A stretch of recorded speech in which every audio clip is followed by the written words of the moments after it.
વાત કરીએ મોરબીમાં સ્કૂલ વાહન એસોસિએશન દ્વારા વિરોધ કરવામાં આવ્યો છે। બદલાયેલા નિયમો સામે 2 દિવસની હડતાળ છે। મોટી સંખ્યામાં ચાલકો કલેક્ટર કચેરી પહોંચ્યા હતા। એસોસિએશન દ્વારા કલેક્ટર અને એસપીને આવેદનપત્ર આપવામાં આવ્યું। નવા નિયમો લાગુ કરવા માટે સમય આપવા માટે પણ માંગ કરવામાં આવી છે।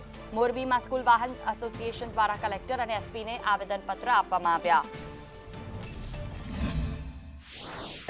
આજ દિવસ સુધી સ્કૂલ વાહન ચાલકોએ વાલીઓ તરફી અને સ્કૂલ તરફી સહાનુભૂતિ દર્શાવી છે, નિયમને ફોલોઅપ કરીએ છીએ, પણ કોઈ કારણોસર સરકારે જે તાત્કાલિક સ્કૂલ પરમિટ પાસિંગ અને ટેક્સી પાસિંગ સાથેની જે વાત છે, જે વાહન ચાલકો આર્થિક રીતે પૂરા સદ્ધર ન હોય, એટલે વર્તમાન સમયમાં પરિસ્થિતિ એવી છે કે અમારી માગણી એ છે કે અમને સમય આપો।